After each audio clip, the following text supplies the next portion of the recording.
Hello students and welcome back. This is our third lecture. तो आज हम third chapter के बारे में पढ़ेंगे जो कि है from gathering to growing food. तो इससे पहले हम ये देख लेते हैं कि हमने कल और परसों की वीडियोस में क्या क्या किया। तो परसों हमने देखा था कि what where how and when, तो ह्यूमैनिटी की जो ह्यूमन हिस्ट्री थी वो कब स्टार्ट हुई। वो हमने देखा कि 2 मिलियन ईयर्स एगो से स्टार्ट हुई थी। और उसमें भी हमने 4 मेन साइट्स के बारे में पढ़ा था। 4 साइट्स कौन कौन सी थी वो देख लेते हैं। तो मैं आपको एक बार मैप दिखाता हूँ। मैप में हम वापस से देखते हैं। तो सबसे पहले हमने देखा था नर्मदा रिवर। जो नर्मदा रिवर थी, ठीक है, आप देख पा रहे हो नर्मदा रिवर। वहाँ पे सबसे पहले लोगों ने रहना शुरू किया। और वहाँ पे कौन रहते थे? Gatherers, skilled gatherers. ठीक है, तो वो गैदर किया करते थे फूड को और फिर उसको स्टोर किया करते थे। तो उनको प्लांट लाइफ के बारे में काफ़ी अच्छी नॉलेज थी। फिर हमने दूसरी जो साइट देखी थी वो देखी थी किरथार और सुलेमान हिल्स। यहाँ पे सबसे पहले एग्रीकल्चर स्टार्ट हुआ था। एग्रीकल्चर में भी लोगों ने क्या उगाया था? व्हीट और बार्ले। तो ये चीज़ आपको ध्यान रखनी है। और यहीं पे आपका विलेजेस की स्टार्टिंग हुई थी। ठीक है, उसके बाद अगर आप ईस्ट में जाओगे तो गारो हिल्स था, वहाँ पे डेवलपमेंट हुआ एग्रीकल्चर का। और फिर अगर आप उसके बाद देखोगे जो सबसे पहले राइस उगने शुरू हुए वो नॉर्थ टू विंध्यास, मतलब इस वाले पार्ट में विंध्यास है, इसके नॉर्थ में यहाँ पे कहीं राइस उगने शुरू हुए। इसके बाद हमने देखा था मैन्यूस्क्रिप्ट्स और इंस्क्रिप्शंस के बारे में। तो मैन्यूस्क्रिप्ट्स और इंस्क्रिप्शंस में हमने जाना था।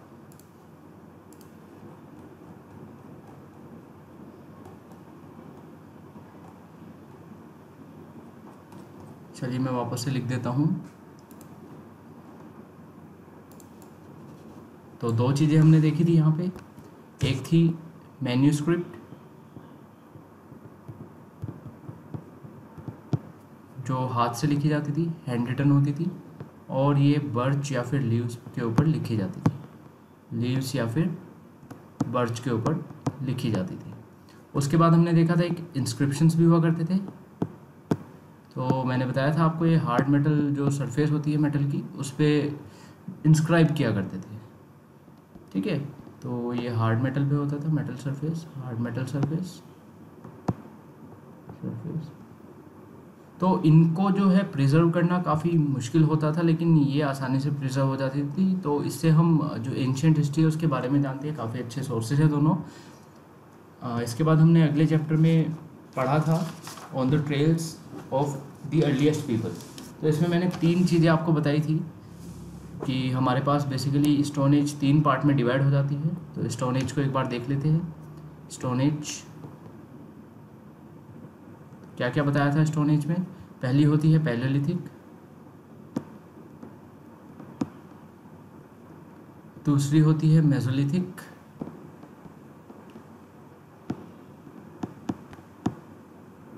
और तीसरी होती है नियोलिथिक। ठीक है, इसी को हम ओल्ड स्टोन एज बोलते हैं, इसको हम मिडिल स्टोन एज बोलते हैं, और इसको हम न्यू स्टोन एज बोलते हैं। ठीक है, तो ये हमने देखा था, ये 2 मिलियन से लेके हमारा 10,000 BCE तक था। ठीक है, ये हमने देखा था 10,000 BCE से लेके 8,000 तक था। और जो लास्ट वाला था ये हमने देखा था, ये हमारा 8,000 से लेके अराउंड 3,000 तक था। ठीक है, तो इनके बारे में हमने देखा था। जो पैलेलिथिक था इसमें हम स्टोन के टूल्स यूज़, मतलब स्टोन तो सब में यूज़ होता था, लेकिन इसमें बिग स्टोन्स यूज़ होते थे पैलेलिथिक में। मेसोलिथिक में स्मॉल स्टोन्स यूज़ होते थे जिनको हम माइक्रोलिथ बोलते थे। और नियोलिथिक में ज़्यादातर एग्रीकल्चर और फार्मिंग होता था। इसके बाद हम अगर पढ़ते हैं तो देखते हैं कि हमें पता कैसे चलता है। तो सबसे पहले इनके टूल्स के बारे में हम देखते हैं। टूल्स कौन कौन से हुआ करते थे? तो हमने इनमें 3 चीज़ें देखी थी। स्टोन देखा था, फिर हमने वुड देखी थी, और फिर हमने बोन्स देखी थी। तो हमें पता चलता है स्टोन के वो टूल्स बनाते होंगे या वेपन्स बनाते होंगे। ठीक है, वुड से वो मे बी हाउसेस बनाते हो, आग जलाते हो, या फिर टूल्स बनाते हो। बोन्स का मतलब था कि वो एनिमल्स को खाते थे। एनिमल्स, ठीक है। तो ये हमने अभी तक रिवाइज कर लिया है। इसके बाद हम अब अगले चैप्टर की ओर बढ़ते हैं जिसका नाम है गैदरिंग टू ग्रोइंग फूड। तो हमने पहले जब बताया, मैंने आपको कुछ पैलियोलिथिक साइट्स के बारे में बताया था, जैसे कि आपका कुरनूल केव्स थी, ठीक है, और जैसे भीमबेटका था। तो हमने देखा था वहाँ पे ज़्यादातर लोग गैदर करते थे फूड, है ना। लेकिन अब धीरे धीरे क्या हुआ, जब आगे की जो एज आई आपकी, जो कि मेसोलिथिक आई और न्यूलिथिक आई, इसमें लोगों ने अपना खुद का खाना उगाना शुरू कर दिया। पहले क्या करते थे, वो फॉरेस्ट प्रोड्यूस को या फॉरेस्ट से जो भी आया उसको वो इकट्ठा कर लेते थे, मीट को इकट्ठा कर लेते थे, ये सब चीज़ों को इकट्ठा करके खाते थे। लेकिन मेसोलिथिक और न्यूलिथिक में उन्होंने एग्रीकल्चर को स्टार्ट कर दिया, और मैंने आपको बताया था ये जो स्टार्टिंग हुई, ये इसके पीछे माइग्रेशन का बहुत बड़ा हाथ है। और माइग्रेशन के लिए हमने क्लाइमेट चेंज के बारे में बात की थी लास्ट क्लास में। तो सबसे पहले हम देखते हैं कि नियोलिथिक और मेसोलिथिक जो है वो क्लाइमेट चेंज के बाद आती है, तो उसमें हुआ क्या, तो देखते हैं नियोलिथिक और मेसोलिथिक।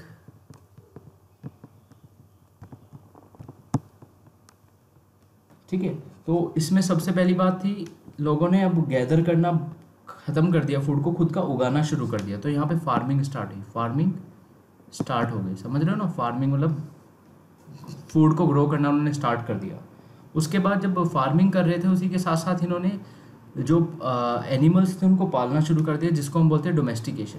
क्या बोलते हैं? डोमेस्टिकेशन।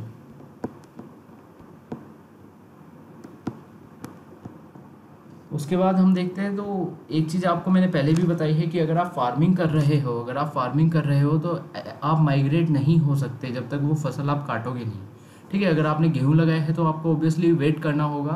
तो वेट जो होता है, मतलब हार्वेस्ट करने के लिए उसको 6 महीने बाद जब भी होगा, तो उसके लिए आपको वेट करना होगा और एक ही जगह रहना होगा और उसका ध्यान रखना होगा। आपको उसमें मैन्योर भी डालना होगा, आपको पानी भी देना होगा, सब कुछ करना होगा। तो इसलिए लोगों ने फार्मिंग की वजह से क्या हुआ, फार्मिंग की वजह से लोगों ने जो है सेटल्ड लाइफ को अपना लिया। सेटल्ड लाइफ मतलब एक ही जगह रहने लगे लोग। सेटल्ड लाइफ मतलब एक ही जगह रहने लगे और हमारे विलेजेस का जो है डेवलपमेंट होने लगा। तो मैंने आपको ऑलरेडी बता चुका हूँ मैं फर्स्ट चैप्टर में कि जो आपकी साइट थी, किरथार हिल्स और सुलेमान हिल्स, तो वहाँ पे हमने देखा था कि जो विलेजेस थे वो बनने शुरू हो गए थे, क्योंकि वहाँ पे फार्मिंग स्टार्ट हो गई थी। फार्मिंग किसकी हुई थी? वीट और बार्ले की, ठीक है। तो ये चीज़ आपको ध्यान रखनी है। अगली चीज़ देखते हैं, तो अब जब डोमेस्टिकेशन उन्होंने स्टार्ट किया, जब डोमेस्टिकेशन उन्होंने स्टार्ट किया, तो डोमेस्टिकेशन में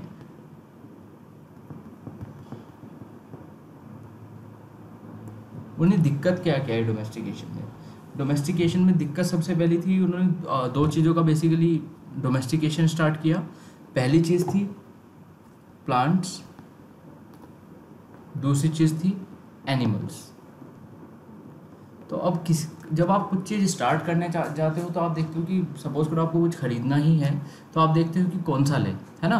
तो ऐसे ही जब डोमेस्टिकेशन स्टार्ट की उन्होंने, तो उन्हें भी ये दो चीज़ों में ये देखना था कि प्लांट कौन से उगाए जाए और एनिमल्स कौन से पाले जाए। तो प्लांट कौन से उगाए गए या प्लांट कौन से चूज़ किए गए उगाने के लिए, जिनका जो यील्ड साइज था, मतलब जो मतलब आउटपुट देते थे प्लांट्स, वो बहुत ज़्यादा देते थे। जैसे कि बहुत ज़्यादा फ्रूट्स देना, ठीक है, पूरे साल फ्रूट्स देना, ठीक है। तो उसको हम बोल सकते हैं लार्ज यील्ड साइज, ठीक है। तो पहली चीज़ हमने देखी जाती है, प्लांट्स में लार्ज यील्ड साइज होना जरूरी था। दूसरा, वो जो प्लांट्स थे वो बहुत स्ट्रॉन्ग होने चाहिए। ये नहीं कि बार बार हमें थोड़ी सी हवा आई और वो टूट के गिर गए, तो वैसा नहीं होना चाहिए। तो जो प्लांट होने चाहिए वो स्ट्रॉन्ग होने चाहिए। तो हम बोल सकते हैं वो स्ट्रॉन्ग प्लांट्स का यूज़ करते थे या वो उगाते थे स्ट्रॉन्ग प्लांट्स को, जिनकी स्टॉक्स बेसिकली जो थी वो स्ट्रॉन्ग होती थी काफ़ी, कि अगर कोई हवा भी आ जाए, तूफान भी आ जाए, तो वो प्लांट उनके बेकार ना हुए। तीसरी चीज़ थी जो सीड होते थे उन प्लांट्स के, उनको प्रिजर्व करके रखा जा सके। सपोज करो आपका एक प्लांट मर गया, आपको दूसरा उगाना है, तो उसके लिए आपको सीड की ज़रूरत पड़ेगी ना। तो सीड अगर प्रिजर्व नहीं रहेगा किसी प्लांट का, तो कोई फ़ायदा नहीं है उगा के उसको, राइट। तो ये है कि प्लांट से ही वो सीड लिया करते थे और उसको प्रिजर्व कर लेते थे, प्रिजर्व कर लेते थे, किसको? सीड्स को, ठीक है। तो जिस प्लांट का सीड प्रिजर्व हो सके उसको यूज़ किया जाता था। अब बात करते हैं हम एनिमल्स की, तो एक बात और देख लेते हैं कि कौन कौन से सीड्स होते हैं जो कि प्रिजर्व रह सकते हैं। तो पहला होता है व्हीट और दूसरा होता है बार्ले इसीलिए सबसे पहले क्या उगाना शुरू किया लोगों ने? व्हीट एंड बार्ले को। क्लियर। अब हम एनिमल्स की बात कर लेते हैं। जब एनिमल्स को देखते थे तो भाई क्या चीज़ देखी जाती थी उनमें कि ये पाले जा सकते हैं कि नहीं? पहली चीज़ तो सबसे पहली बात है कि अगर मैं आपसे कहूँ कि आप शेर पालोगे तो ऑब्वियसली सभी लोग यही कहेंगे कि नहीं, हम शेर नहीं पालेंगे। क्यों नहीं पालोगे? क्योंकि वो जेंटल नहीं होता है। तो सबसे पहले एनिमल्स कैसे होने चाहिए? जेंटल, तभी तो पालोगे उसको आप, है ना। दूसरी चीज़ जो है एनिमल्स में वो होनी चाहिए, उनको कोई डिजीज़ ना हो। जैसे आजकल अभी कोरोना वायरस चल रहा है ना, वो कह रहे हैं कि बैट से ट्रांसफर हुआ पेंगुलिन में और फिर इंसानों में हो गया ना। तो जो हम जानवर पाल रहे हैं, जिस जानवर का हम डोमेस्टिकेशन कर रहे हैं, वो इम्यून होना चाहिए डिजीज़ से। मतलब उसमें से जो डिजीज़ हो एक तो कम हो उसमें, ठीक है, और दूसरा वो ट्रांसफ़र ना हो सके ह्यूमन में, ठीक है। तो जो एनिमल्स होने चाहिए वो इम्यून फ्रॉम डिजीजेस, ठीक है, तो इम्यून होने चाहिए। अगली चीज़ देखी जाए तो तीसरी चीज़ देखो, मेन जो मकसद होता था डोमेस्टिकेट करने का एनिमल्स को, या तो फार्मिंग के लिए करते थे या फिर मीट के लिए करते थे या फिर सोशलिज्म के लिए भी कर सकते थे, कह सकते हो, ठीक है। तो जेंटल थे, इम्यून फ्रॉम डिजीज़, और तीसरा मीट जो है उसमें ज़्यादा होना चाहिए। अगर कोई एनिमल को आप पाल रहे हो तो इतना होना चाहिए कि अगर आपको खाना भी है उसको तो एटलीस्ट इतना इनफ हो जाए कि आप जितना उस पर इन्वेस्ट कर रहे हो उससे ज़्यादा आपको वो रिटर्न में दे दे, ठीक है। तो मोर मीट, तो ये तीन चीज़ें आपको याद रखनी है, ठीक है, मोर मीट। तो हमने देखा डोमेस्टिकेशन किसका किया जाता था? प्लांट्स का या एनिमल्स का, ठीक है। प्लांट्स में क्या देखा जाता था? लार्ज होना चाहिए यील्ड साइज, स्ट्रॉन्ग होने चाहिए उनके स्टॉक्स, और आपका जो सीड है उसको हम प्रिजर्व कर सके। तो ऐसे कौन से प्लांट्स मिले हमें? Wheat and barley. ऐसी एनिमल्स में देखा गया, एनिमल्स में जेंटल होना चाहिए एनिमल, इम्यून होना चाहिए, मतलब डिजीज़ नहीं होनी चाहिए उसको, डिजीज़ से इम्यून होना चाहिए, और मोर मीट मोर होना चाहिए उसमें। अब ऐसे एनिमल्स कौन कौन से हैं? डॉग। तो सबसे पहला जो जानवर पाला गया था वो डॉग ही बोला जाता है कि डॉग को सबसे पहले टेम करके और उसको डोमेस्टिकेट किया गया था। उसके बाद हमने देखा शीप, गोट, ठीक है। तो इस तरीके के जो जानवर थे वो पाले जाते थे। अब इन जानवरों का ध्यान भी रखना होता था, ठीक है। तो इन जानवरों को उन्हें वाइल्ड एनिमल्स से बचाना होता था, वाइल्ड एनिमल्स से बचाना होता था इन जानवरों को, ठीक है। तो ये भी एक काम उनका बढ़ गया था। क्लियर। तो आगे बढ़ते हैं। अब देखो, जब लोगों ने फार्मिंग स्टार्ट की या उन्होंने बेसिकली एग्रीकल्चर स्टार्ट किया और डोमेस्टिकेशन स्टार्ट किया, ये प्लांट वाला पार्ट हमारा एग्रीकल्चर के अंदर आ जाता है और एनिमल्स वाला हमारा पार्ट डोमेस्टिकेशन के अंदर आ जाता है, ठीक है। जब ये दोनों स्टार्ट किए तो मैं बताता हूँ कि क्या क्या चीज़ें नई उभर के आई, ठीक है। तो सबसे पहले देखो, अगर हम एग्रीकल्चर करेंगे, ठीक है, तो एग्रीकल्चर के लिए आपकी क्रॉप जो है वो प्रोड्यूस होगी, ठीक है। तो क्रॉप से क्या आएगी? ग्रेन्स आएंगे। सपोज करो आप व्हीट का कर रहे हो, ठीक है। अब इन ग्रेन्स को आपको स्टोर करना पड़ेगा, वो ज़रूरी है ना, नहीं तो ख़राब हो जाएगी, ग्रेन्स भीग जाएंगे या फिर उसके अंदर मॉइस्चर आ जाएगा और वो ख़राब हो जाएगी। तो इसके लिए क्या करते थे? स्टोरिंग की ज़रूरत पड़ी। किसकी ज़रूरत पड़ी? स्टोर करने की। स्टोर करने के लिए क्या किया गया? पोट्री का इवोल्यूशन हुआ। पोट्री मतलब जो हमारे घड़े वगैरह बनाते हैं या फिर बर्तन वगैरह बनाते हैं, उनको बनाने की जो कला होती है उसको हम पोट्री बोलते हैं। तो पोट्री जो है वो इवॉल्व हुई, है ना। देखो, किसी भी चीज़ की नीड होती है तभी उसको बनाया जाता है, अगर किसी चीज़ की नीड नहीं है तो बनाया ही नहीं जाएगा ना।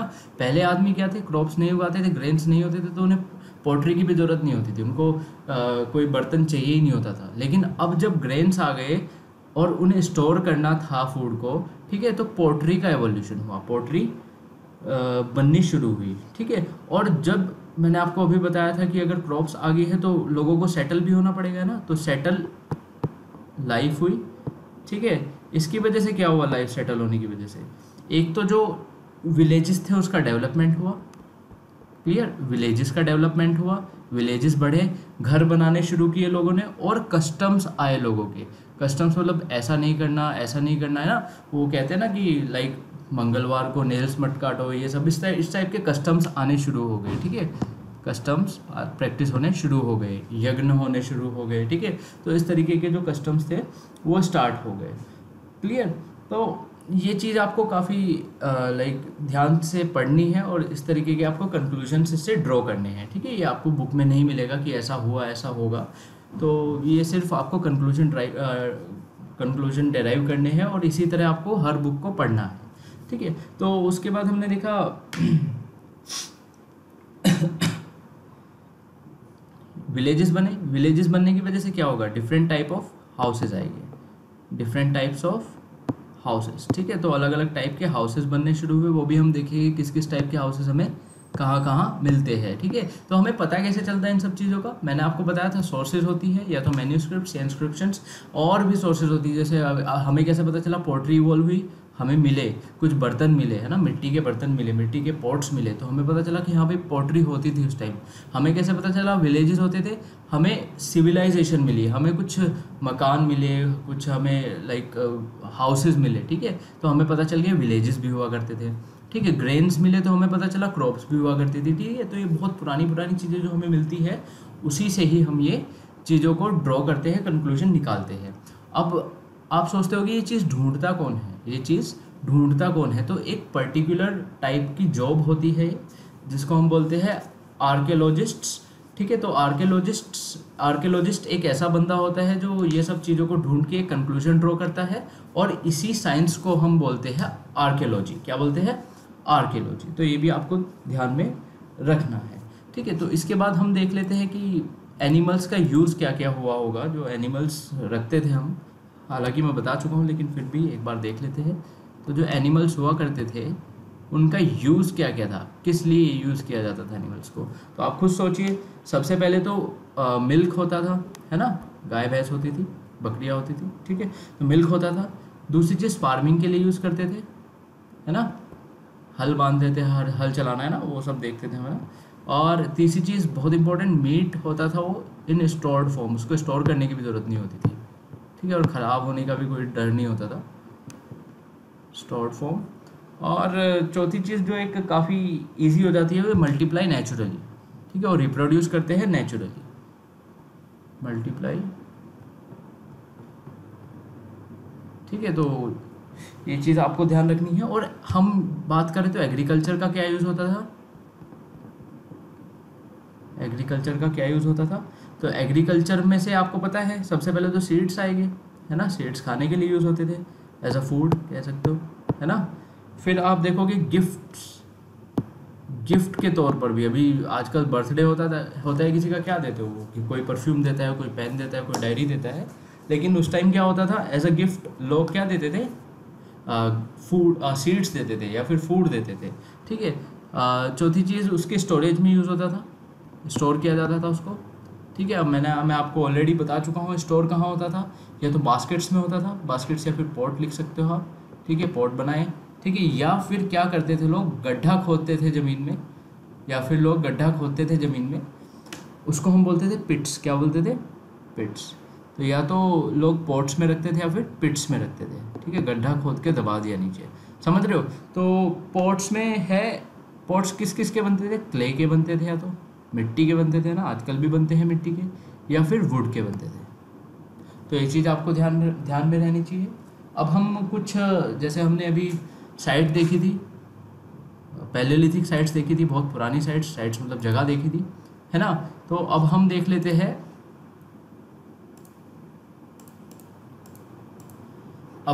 कुछ न्यूलिथिक साइट्स मतलब जो न्यूलिथिक टाइम की साइट्स थी, ठीक है। तो एक बार हम वापस से शुरू से देख लेते हैं कि भाई ये टाइमलाइन थी हमारी, यहाँ 2 मिलियन ईयर्स एगो से हमारी स्टार्टिंग हुई, फिर हम आगे गए यहाँ तक, सपोज करो ये वाली एज जो है इसको हमने बोल दिया पैलियोलिथिक, ठीक है, पैलियोलिथिक, ठीक है। और यहाँ पे हमारा 10,000 हो गया, राइट। और फिर यहाँ से यहाँ तक सपोज करो आपने बोल दिया मेसोलिथिक, ठीक है। और ये यहाँ पे हो गया आपका 8,000, और यहाँ पे आपका सपोज करो हो गया 3000। 3000 में आपने नियोलिथिक लिया, ओके। और यहाँ पे आपका ज़ीरो हो गया और यहाँ पे आपका आज का डेट जो भी है 2020 में। क्लियर? तो इतना हम ऑलरेडी देख चुके हैं। और तो हमने एक बार वापस ब्रीफली देख लेते हैं। पैलियोलिथिक में हमने देखा था एग्रीकल्चर स्टार्ट नहीं हुआ था, ठीक है, एग्रीकल्चर स्टार्ट नहीं हुआ था। लोग बड़े बड़े स्टोन्स यूज़ करते थे पैलियोलिथिक में, और बड़े बड़े स्टोन से टूल्स बनाते थे, वेपन्स बनाते थे। और यहाँ पे जो लोग होते थे उनको हम हंटर गैदरर्स बोलते थे। वो हंट करते थे, मारते थे एनिमल्स को और गैदर करते थे। साथ साथ वो फूड को भी इकट्ठा करते थे, मतलब जो जंगलों से लकड़ी आती थी उसको इकट्ठा करना, जंगल से फ्रूट्स आए उसको इकट्ठा करना, सीड्स को इकट्ठा करना। उसके बाद मैंने बताया यहाँ पर आपकी एक बहुत इंपॉर्टेंट चीज़ हुई थी जिसको हम क्लाइमेट चेंज बोलते हैं। क्लाइमेट चेंज की वजह से क्या हुआ था, ग्रासलैंड्स बढ़े। ग्रासलैंड्स बढ़ने की वजह से जो एनिमल्स थे, जो ग्रास ईटिंग एनिमल्स थे, वो बढ़े। और उनको फॉलो करते करते हम माइग्रेट हो गए। माइग्रेट होने के बाद हमारी जो ये स्टेज चल रही थी पैलियोलिथिक वाली, जिसको हम ओल्ड स्टोन एज बोलते हैं, वो मेसोलिथिक में चेंज हो गई, यानी कि मिडल स्टोन एज में चेंज हो गई। इसके बाद हम पीछा करते करते गए तो यहाँ पे मेसोलिथिक और नियोलिथिक में हमने एग्रीकल्चर वगैरह की स्टार्टिंग की थी। क्लियर? तो मेसोलिथिक में हम देखते थे कि जो यूज तो स्टोन ही होते थे, लेकिन छोटे स्टोन्स होते थे, स्मॉल स्टोन्स, जिनको हम क्या बोलते थे, माइक्रोलिथ। ये काफ़ी इंपॉर्टेंट नेम है। और साथ साथ आप नोट्स भी बनाते रहना, ठीक है। नोटबुक लेके बैठा करो और साथ साथ लिखते रहा करो। जो मैं लिख रहा हूँ अपने हिसाब से लिखा करो। मैं इतना अच्छा लिख नहीं पा रहा हूँ इस पर, क्योंकि अभी मेरे पास कुछ लिखने के लिए इतना अच्छा पेन वगैरह नहीं है इस पर।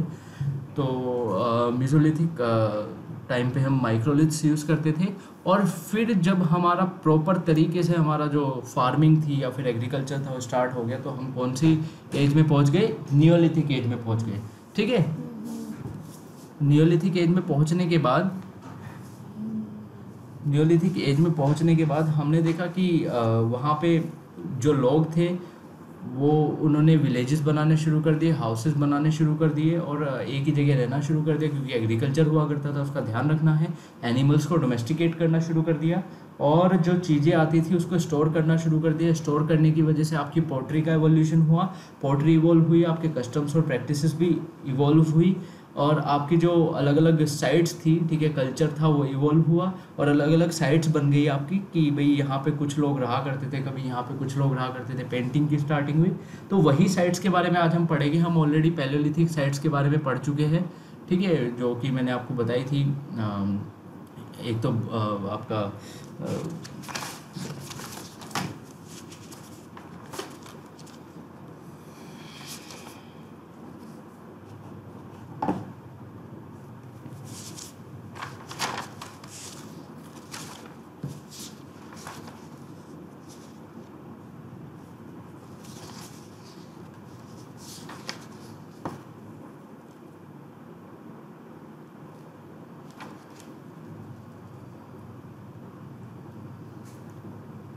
तो मैंने पैलियोलिथिक साइट्स के बारे में भी आपको बताया था, जो कि थी लाइक भीमबेटका, जहाँ पे हमने देखा था कि वहाँ पे फैक्ट्री कम हैबिटेशन साइट मिली है।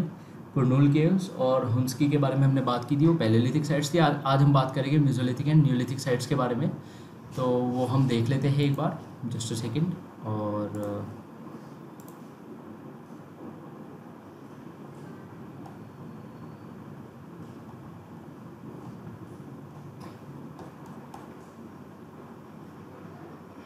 तो यहीं पे देख लेते हैं। तो सबसे पहली साइट जिसके बारे में हम बात करेंगे वो है बुर्ज़ाहम। बुर्ज़ाहम में क्या था, बुर्ज़ाहम सबसे आपकी नॉर्थ में एक साइट थी, ठीक है, पहाड़ों में थी। तो यहाँ पे क्या था, यहाँ पे बुर्ज़ाहम में हमें काफ़ी डिफरेंट चीज़ें मिलती है। जैसे कि हमें ये कश्मीर में था बेसिकली, और यहाँ पे हमें मिलता है व्हीट, मिलता है लेंटिल्स मिलती है, ठीक है, डॉग को रेयर किया जाता था, कैटल्स मिलती है और एक्सेट्रा। हम ऐसा करते हैं कि साथ साथ लिखते जाते हैं कि किस साइड में क्या क्या मिलता है हमें, क्योंकि आपको याद करना है और ये ज़रूरी भी है, इम्पोर्टेंट है काफ़ी। तो ये हम देख लेते हैं कि कहाँ पे क्या मिलता है। क्लियर? तो सबसे पहली साइट हम बात करते हैं बुर्ज़ाहम। बुर्ज़ाहम यहाँ पे है, तो हम इसमें देखते हैं क्या क्या मिलता है। तो पहली साइट है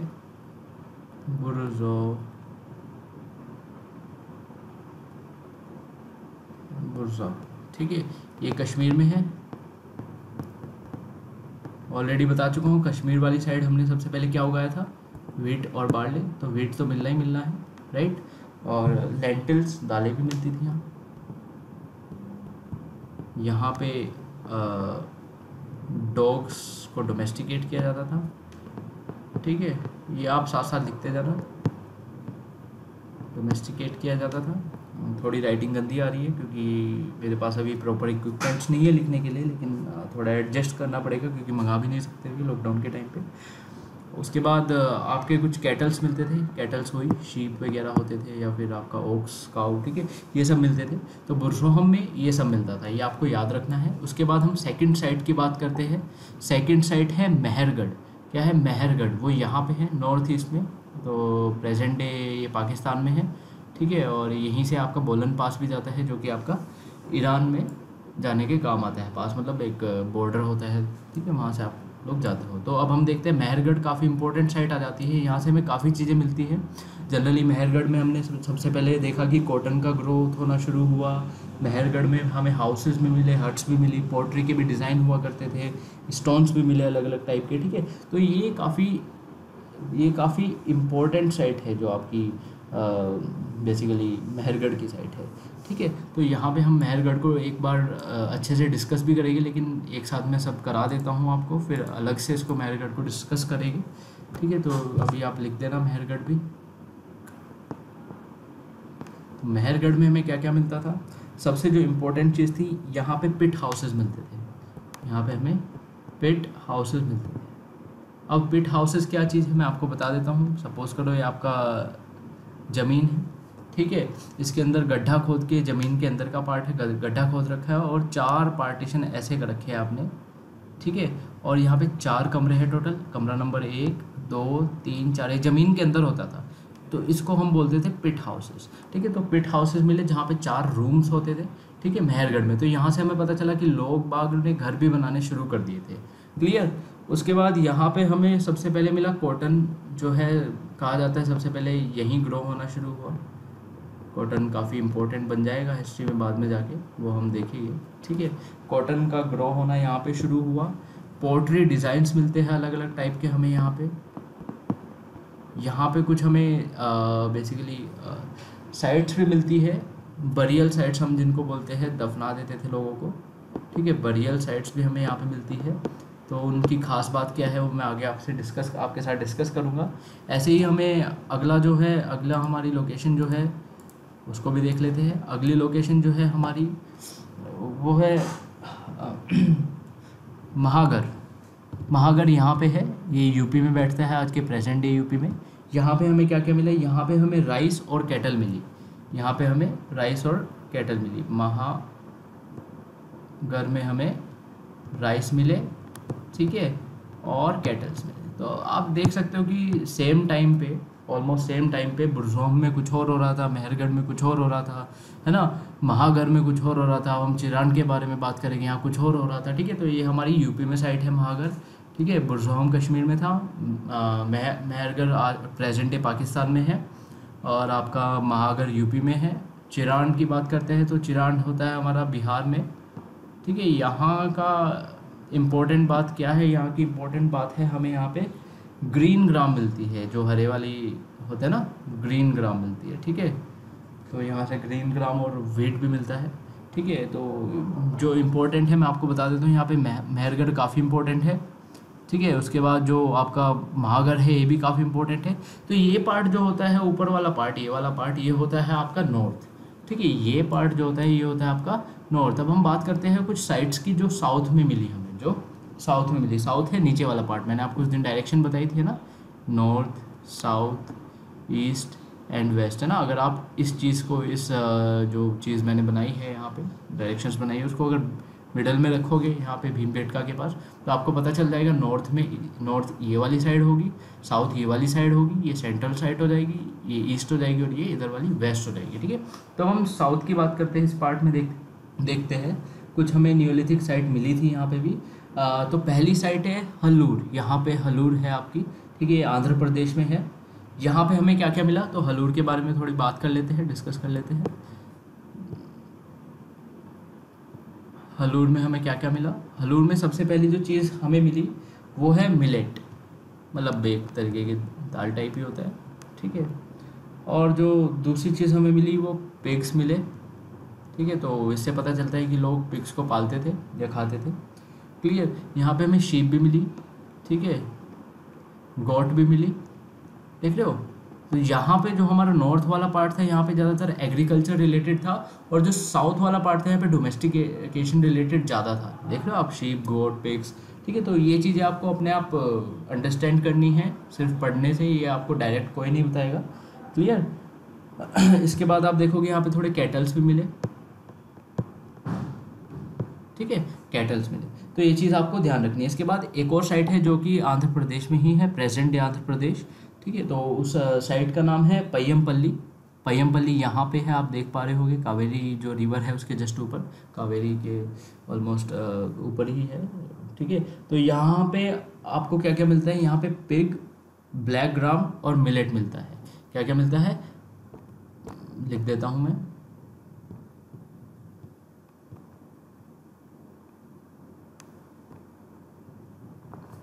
सबसे पहले पिग मिला, ओके, फिर हमें मिलेट मिला, और फिर हमें मिला ब्लैक ग्राम, मतलब काली दाल, ठीक है। तो ये तीन चीज़ें हमें मिलती हैं। तो ये कुछ साइट्स मैंने आपको बताई, बुरजोहम, मेहरगढ़, हलूर, पय्यमपल्ली, महागढ़ और चिरांड, ठीक है। तो ये आपको याद रखनी है। और इसके अलावा भी साइट्स होती है, जैसे गुफक्राल है, वो भी कश्मीर में इधर कहीं आती है। और डाउजली हेडिंग है, डाउजली हेडिंग में आपको स्टोन्स मिलते हैं जो कि चाइना से मंगाए गए थे, तो हमें इससे पता लगता है कि चाइना से इंपोर्ट होता था सामान, क्लियर। तो ये सब चीज़ें आपके लाइक लेवल से थोड़ा ऊपर है, तो अभी के लिए हम ये डिस्कस नहीं करेंगे। तो मैं कह रहा था कि जो मेहरगढ़ है उसको हम वापस से डिस्कस करेंगे अच्छे से। तो एक बार देख लेते हैं मेहरगढ़ के बारे में वापस से, क्योंकि काफ़ी इंपॉर्टेंट साइट हो जाती है जब हम प्री हिस्ट्री की बात करते हैं, या फिर जो हमारा नियोलिथिक या फिर मेसोलिथिक जो पीरियड है उसके बारे में बात करते हैं। तो मेहरगढ़ के बारे में और अच्छे से बात करते हैं। तो यहाँ पे क्या था कि यहाँ पे आर्कियोलॉजिस्ट्स जो थे, आर्कियोलॉजिस्ट मैंने आपको बताया था, जो ये सब चीज़ों की खोज करते हैं, चीज़ों को ढूंढते हैं, पुरानी चीज़ों को, और उससे एक कंक्लूजन ड्रॉ करते हैं कि सपोज करो आपको एक पॉट मिला, उस पॉट पे कुछ आपकी पेंटिंग हो रखी है, तो आर्कियोलॉजिस्ट बोलेगा कि हाँ भाई उस टाइम का पॉट है, डेटिंग करेगा उसकी, कार्बन डेटिंग या जो भी करेगा। तो उसके बाद वो बोलेगा कि हाँ इस टाइम तक लोगों को पेंटिंग करनी आ गई थी, उनके पास इंक थी और उनको बनाना आता था नेचुरल इंक को, ठीक है। तो उन लोगों को हम बोलते हैं आर्कियोलॉजिस्ट्स, ठीक है। तो एक आर्कियोलॉजिस्ट जो थे उन्होंने वहाँ की मिट्टी को खोदा, तो उन्होंने ये पाया वहाँ पे टोटल 4 लेयर थी,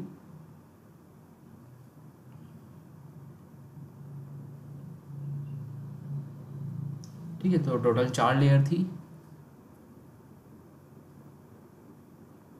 1 2 3 4। तो जब पहली लेयर देखी जाती है, पहली लेयर खोदी गई, तो वहाँ पे उनको मिले डियर और पिग्स के बोन, डियर और सॉरी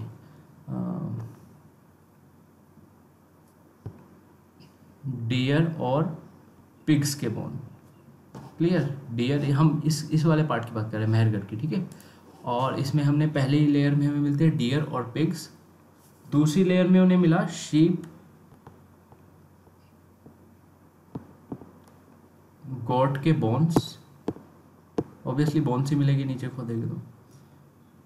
तीसरे नंबर पे उन्हें मिला कैटल्स, जो हमारे बफेलो रॉक्स वगैरह होती है, कैटल के बोन्स, ठीक है। तो हमें एक बहुत बढ़िया कंक्लूजन यहाँ से मिलता है कि जो सबसे पहले रहा करते थे वो कैटल्स से रिलेटेड हुआ करते थे, लोग कैटल्स ज़्यादा पालते थे, तभी वहाँ पे कैटल की बोन्स मिली है ना। उसके बाद धीरे धीरे मिट्टी ऊपर चढ़ती जाती है, लेयर्स बाय लेयर बनती जाती है।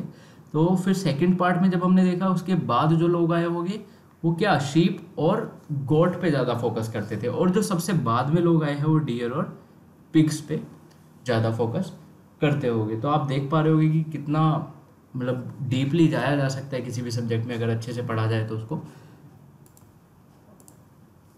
इसके बाद हम देखते हैं कि यहाँ पे और क्या क्या चीज़ें मिलती है, तो ये तो काफ़ी इंपॉर्टेंट चीज़ हो गई थी कि उन्होंने मिट्टी खोदी, वहाँ पे 4 लेयर निकाली, ठीक है, अलग अलग लेयर में अलग अलग चीज़ें मिली। उससे हमें पता चला कि जो सबसे पहले लोग रहते थे तीसरे नंबर वाले लेयर पे, तो वो क्या करते होंगे, करते थे, ठीक है। ऐसी सेकंड वाली भी देखी हमने, फर्स्ट वाली भी देखी। इसके बाद मैं ऑलरेडी आपको बता चुका हूँ कि यहाँ पे एक कुछ हाउसेस भी मिलते हैं जिनको हम पिट हाउसेस बोलते हैं।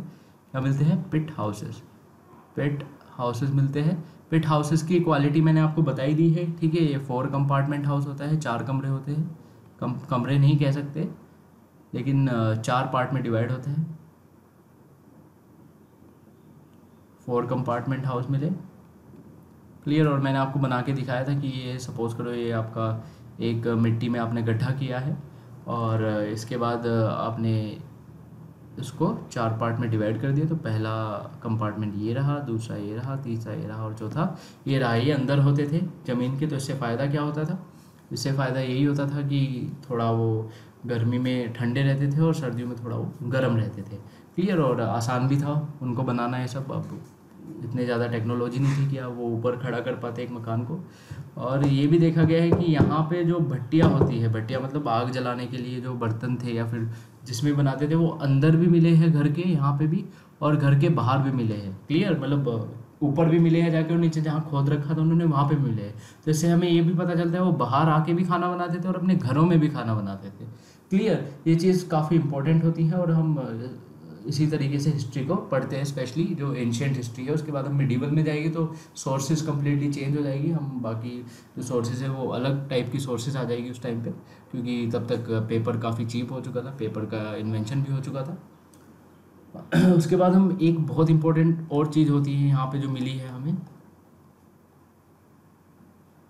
तो यहाँ पे मैं आपको बता देता हूँ। इधर एक बरियल साइट मिली है, वहाँ पे बरियल साइट, एक बरियल साइट मिली। बरियल साइट मतलब जहाँ पे आदमियों को दफनाते हैं, ठीक है।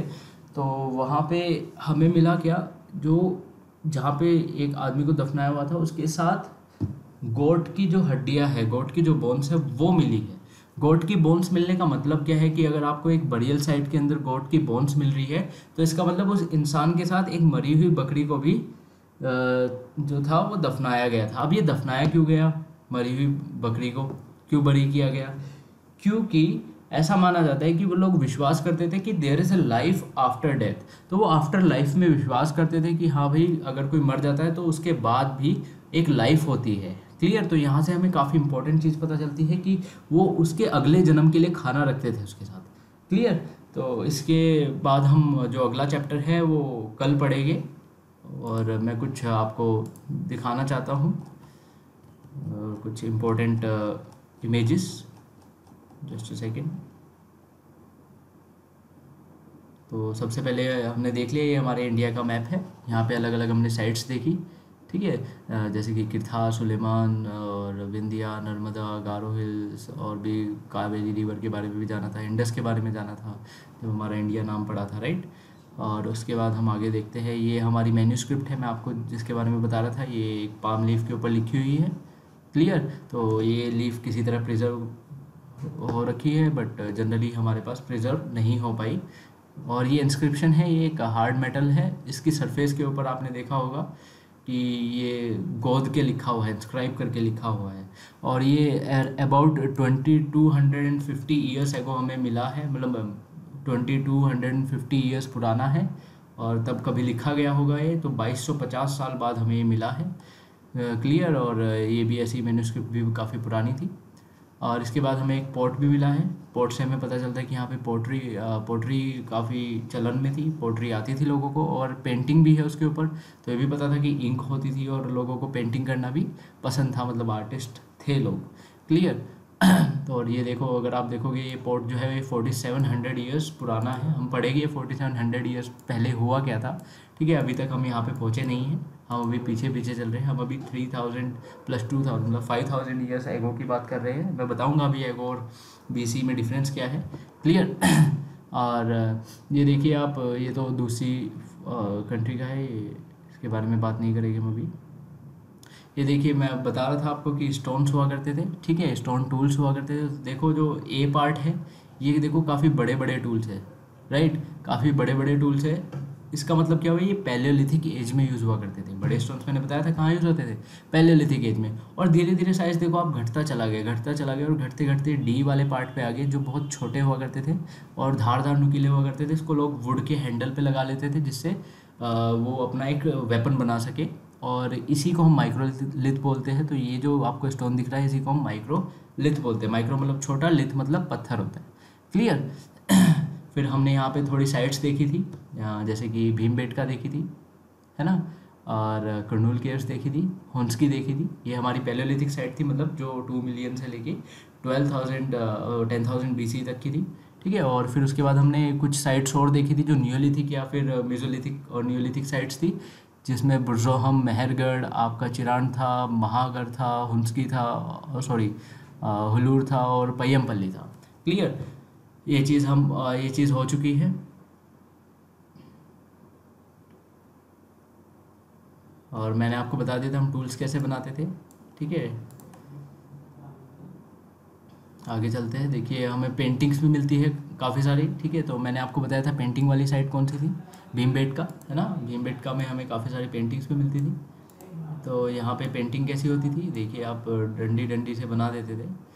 क्लियर। तो ये पेंटिंग भी काफ़ी इंपॉर्टेंट हो जाती है, और काफ़ी सिंपल पेंटिंग होती थी। तो इससे पता लगता था कि हाँ भी ये आगे एक डियर है और पीछे एक आदमी उसके पीछे भाग रहा है, तो ठीक है ना। तो इस टाइप की भी हमने देख ली थी। और आज हमने ये वाला चैप्टर डिस्कस किया है। तो मैं आपको बता रहा था कि जो हम एनिमल्स पालते थे वो काफ़ी जो कह सकते हो काफ़ी जेंटल होते थे। तो आप इसी से देख पाते हो 2 अलग अलग एनिमल्स के जो टीथ है। ठीक है। ये टीथ है उन 2 एनिमल्स की।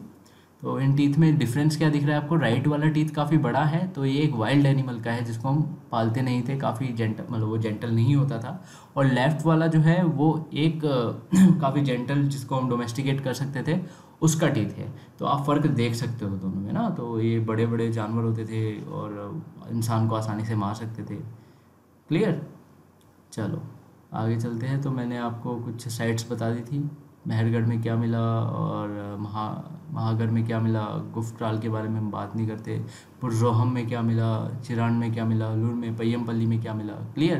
तो मैं बता रहा था मेहरगढ़ जो है वो आज के प्रेजेंट डे पाकिस्तान में है। क्लियर। फिर उसके बाद मैंने आपको बताया था सेटल लाइफ के तरफ हम चले गए जब हमने एग्रीकल्चर की स्टार्टिंग की। जो क्लाइमेट चेंज है उसके बाद हमने एग्रीकल्चर की स्टार्टिंग की 10,000 BC के बाद। और तो उसके बाद हम सेटल लाइफ एक जीने लगे। सेटल मतलब कि घर बना के रहने लगे अपना।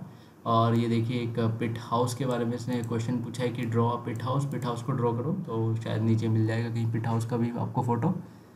ओके। तो एक यहाँ पे आपको पोर्ट दिखाया गया है, काफ़ी पुराना पोर्ट है। और वो पूछता है, एनसीईआरटी पूछती है कि इसमें आपके हिसाब से क्या रखा गया होगा।